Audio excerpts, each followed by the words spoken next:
السلام عليكم الأخوات ومرحبا بكم في قناتي عالم الصابرين. كنتمنى تكونوا بخير وعلى خير وتكون صحيحة ديالكم لاباس. فيديو جديد على القناة غنشارك معكم التحضيرات الخاصة بالبيتزا، بالعجينة، بالصلصة ديال الطماطم، كذلك الفرماج اللي كنستعمل، اللي دائما كتسولوني عليه، كيعطي واحد التعليقة خطيرة. فكنتمنى الفيديو ديال اليوم ينال الاعجاب ديالكم، وكيف ما العادة فرجة ممتعة.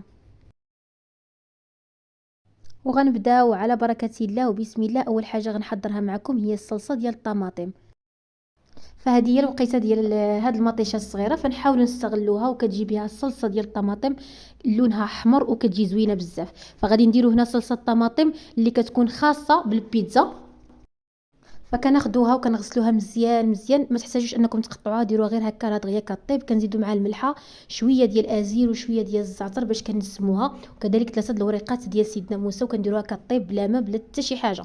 يعني كنغطيوها وكنخليوها كطيب مزيان مزيان. في هذا الاثناء غادي نمشيو نحضروا العجينه ديالنا ديال البيتزا، اللي غادي نحتاجوا فيها 3 الكيسان ديال الدقيق الابيض، ما يعادل 300 غرام، وكاس ديال الفينو اللي هو سميد ناعم جدا، وكنزيدوا معاهم المليحه، كنزيدوا معاهم شويه ديال الزعتر، كنزيدوا معاهم كذلك قليل من السكر السنيده صافي، وملعقه كبيره ديال الخميره ديال الخبز. كنجمعوا بالماء اللي هو دافي حتى كتجمع معنا العجينه، كتكون رطبه شيئا ما وصافي، وكنجمعوها غير كتجمع معنا العجينه. كنضيفوا زيت الزيتون. بالنسبه لنا العجينه ديال البيتزا كنفضل انني نخدمها بالدقيق الابيض مع الفينو، كتجي العجينه مرمله وزوينه. صافي هنا غنجمع العجينه ديالي، وممكن تضاعفوا المقادير اللي بغات تحضر كميه كثيره. صافي من بعد ما غادي نجمع العجينه كيف كتشوفوا هذا هو القوام ديالها. هنا كاضافه غادي نزيدوا ليها زيت الزيتون، تقريبا واحد 3 المعالق كبار عامرين ممتلئين جيدا ديال زيت الزيتون، كنضيفوهم حتى الاخير. هذه هي الطريقه ديالي ديال العجينه ديال البيتزا. كتجي واحد العجينه اللي رطبه في نفس الوقت مقرمشه من برا، كتجي زوينه زوينه بزاف، وهي المعتمده عندي. من بعد كندخلوا داك زيت الزيتون مزيان مزيان حتى كيدخل لينا في العجينه، كنخليوها تختمر عفوا وكترتاح لينا. كل ما اختمرت وتضاعف الحجم ديالها كل ما كتكون مزيانه. هنا غادي نمشيو للفلفله. بالنسبه للفلفله الحمراء، هذه حتى هي الوقيته ديالها متوفره والثمن ديالها رخيص، فناخذوها ونحتفظوا بها هكا في المجمد. ماشي غير البيتزا وانما حتى الحشوات هكا. كتجي صراحه زوينه بزاف. وكنعرفوا الفلفله الحمراء الا خليناها في الثلاجه دغيا دغيا كتخسر، فانا كناخذها حتى هي كنغسلها مزيان مزيان، وكناخذها وكنقطعها هكا مربعات اللي صغار. كنديرها في البيتزا، كنشحرها هكا مع بصيله ولا غير بوحدها، كتعطي واحد المذاق خطير خطير للبيتزا، كتعطي واحد البنه احسن من الفلفله الخضراء. صافي هنا من بعد ما كنقطعوا واحد الكميه، كناخذوا واحد البلاستيك وكنديروا فيها هاد الفلفله هادي صافي، وغنسالي الكميه ديالي كامله. هنا حتى بديت كنقطع في الفلفله الحمراء، عاد تفكرت انني ما درتهاش في الصلصه ديال الطماطم. فضروري في تقريبا في كل نص كيلو ديال مطيشه ديروا معاه واحد الفلفله حمراء، كتعطي اللون وفي نفس الوقت كتعطي واحد المذاق اللي زوين زوين بزاف للصلصه ديال الطماطم ديالكم او الصلصه ديال البيتزا. صافي هنا من بعد ما كنساليو كنديروها في واحد البلاستيكه، وكنحاولوا ما امكن نخرجوا داك الهواء منها، ما كتاخذش لينا واحد ليسباس في المجمد، وفي نفس الوقت باش هكا كتبقى محافظه ديك الفلفله. هنا كذلك خديت الفرماج، استعملت الفرماج الاحمر، استعملت التاج، واستعملت كذلك الفرماج الموتزاريلا. غادي نخلي لكم الصوره ديالو، دائما كيسولوني عليه الاخوات في الفيسبوك، لانه هو اللي كيعطي ديك التعليقه. وبالنسبه للفرماج الاحمر فهو اللي كيعطي المذاق. ضروري خصنا نخلطوهم بجوج، يعني ما نستعملوش غير واحد، كنخلطوهم بجوج باش كنتحصلوا على المذاق وعلى التعليقه. انا هنا كنت خديت كره ديال الفرماج الاحمر، فانا هنا خديت كره ديال الفرماج الاحمر وقطعتها، ودرت عاوتاني خديت كيلو ديال الفرماج الموتزاريلا. بالنسبه للكره الاحمر فيها تقريبا 900 غرام وقيله، وبالنسبه للموتزاريلا فيها كيلو. فكنخلطهم، انا ما درتش هنا الكميه كامله، نصف ديال الكميه، فاحتفظت فيها بمجمد هكاك، يعني قطعتها وخليتها هكاك في المجمد، باش من نحتاج غير هكا الا بغيت غير الموتزاريلا بوحدو نستعملو، والا بغيت غير الفرماج الاحمر بوحدو كنستعملو. اما هذا فكنخليه غير البيتزا. صافي هنا من بعد ما كنحكهم كنخلطهم مع بعضياتهم وصافي، وكنبدا كندير في البلاستيك، ودائما كنحاول نخرجوا داك الهواء من البلاستيكه، وكنبداو كنقادوهم بهذا الشكل هذا باش ما كيشدوش لينا واحد المساحه اللي كبيره. صافي بنفس الطريقه انا قسمت هذه الكميه على جوج ديال الميكات، وكيف ما سبق لي وقلت لكم درت تقريبا نصف ديال الكره ديال الفرماج الاحمر ونص ديال الموتزاريلا، والشي الاخر خليتهم هكاك حتى هما كنديرهم في واحد البواطه وكنخليهم. منين كنبغي غير الموتزاريلا كنديرها، منين كنبغي الفرماج الاحمر شي مرات كنحتاج غير الفرماج الاحمر بوحدو فكنديرو. صافي هنا غادي نقادهم بهذا الشكل هذا وكنحتفظوا بهم بطبيعه الحال في المجمد، كيبقاو لينا هكا مزيانين. صافي هنا غادي نرجعوا المطيشه ديالنا من بعد ما طابت. كيف شفتوا راه كتطلق الماء ديالها راسها، يعني ما كتضيفوا ليها لا ماء لا حتى شي حاجه. هنا غادي نحيد داك الورقات ديال سيدنا موسى، غنحيد غير وحده ونخلي داك الجوج ونطحنها.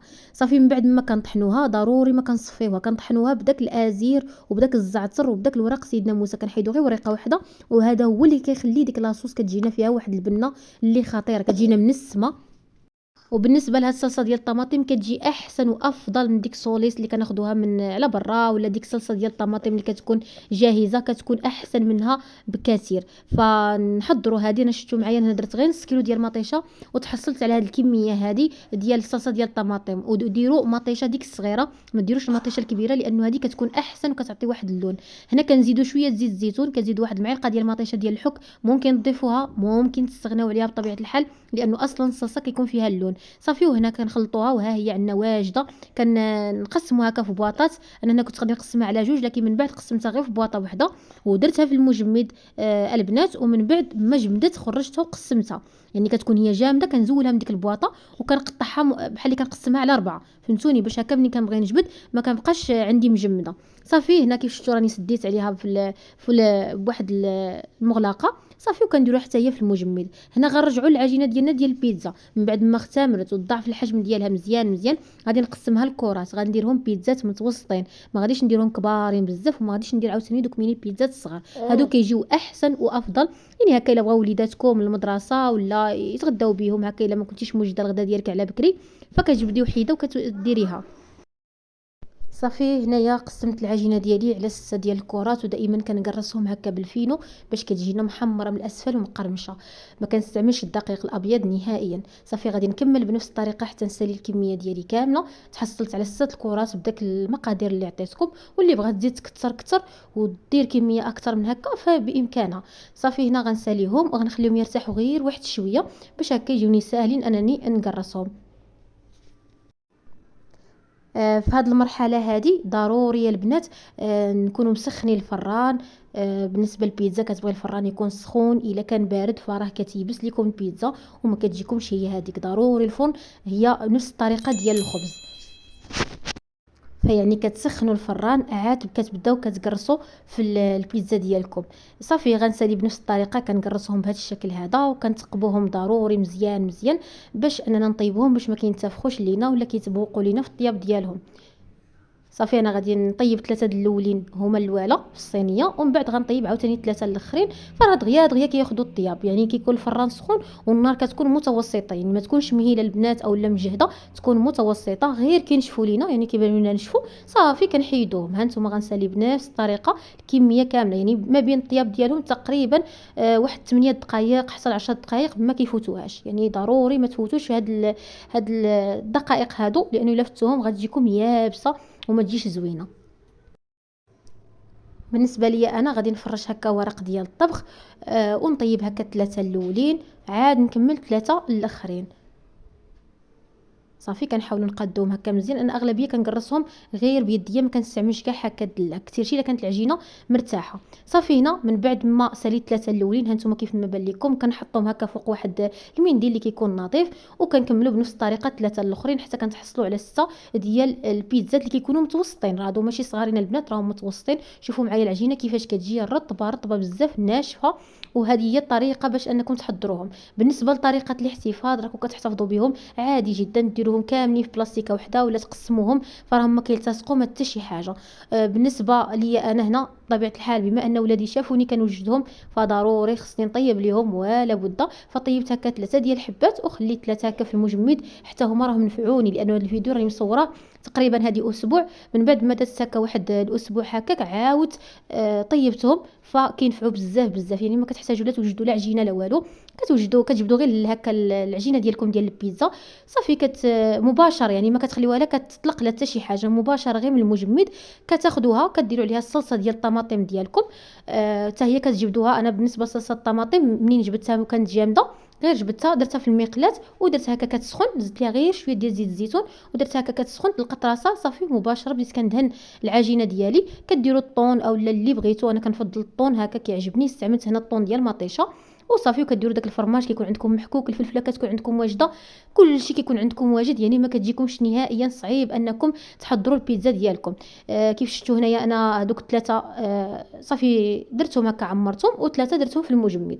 بالنسبه للفلفله هو من الاحسن الفلفله شحروها مع شويه ديال الزيت وشويه ديال الملح وشويه ديال الابزار، كتعطيكم مذاق احسن وافضل. انا بصراحه ما كانش عندي الوقت لانه ما كنتش ناويه انني نطيبهم، فبالتالي درتها غير هكاك صافي. ومن بعد عاوتاني كديروا الفرماج الاحمر والموتزاريلا، هانتوما كيف ما بان لكم كيكون عندكم محكوك كلشي عندكم واجد، فكتسهل عليكم انكم توجدوهم صافي. حتى هو غادي نديرو وغندخلوهم الفران بطبيعه الحال يكون سخون، ضروري سخون مزيان مزيان، يعني كندخلوهم على نار اللي كتكون متوسطه، غير كتحمر من الاسفل ديالها، راها طايبه العجينه ديالنا، غير كتحمر من الاسفل ديالها وفي نفس الوقت كيذوب لينا داك الفرماج. هنا درت واحد الرشه خفيفه ديال الزعتر، وهانتوما البيتزا ديالنا كيفاش كيجيو خطيرين. داك الفرماج شوفوا معايا كيفاش كيجي معلك معلك وبنينه، ما تشبعوش منها. انا هنا طيبت هاد الثلاثه هادو طاروا بهم الوليدات لانه فعلا كتجي خطيره. هانتوما انا كنوريكم عن قرب، انا العجينه كتجي رطبه في نفس الوقت مقرمشه من برا، ما كتجيش ديك العجينه اللي هكا مهرهره بزاف ولا هكا خفيفه اكثر من القياس، وفي نفس الوقت ما كتجيش ديك البيتزا اللي قاسحه قاسحه. هانتوما هنا قسمتها على داك البيتزا ديالي، قسمتها على 4 وغادي نوريكم الشكل ديالها. شوفوا معايا داك الفرماج كيفاش كيجي فيها معلك معلك، كتجي بنينه رطبه مقرمشه من برا، خطيره خطيره. نتوما شوفوا معايا التعليكه ديال الفرماج. فبالنسبه للفرماج راه غنخلي لكم الصوره ديالو كيف ما قلت لكم باش تشوفوه وباش تاخذوه. الثمن ديالو واقيلا 55 درهم وكيجي رائع. نتوما بالنسبه للسمك ديالها انا ما كنديرهاش رقيقه بزاف وما كنديرهاش عاوتاني غليظه، كتجي هي هذيك، هذاك هو القياس. فكنتمنى ان شاء الله وصفه اليوم او وصفات اليوم او الفكره ديال اليوم تكون نالت الاعجاب ديالكم. ما تنساوش الى عجبكم فيديو تشتركوا في القناه ديالي، دعموني بلي لايك، ومرحبا والف مرحبا بجميع التعاليق ديالكم، ونتلاقاو في فيديو اخر باذن الله تعالى، ومع السلامه.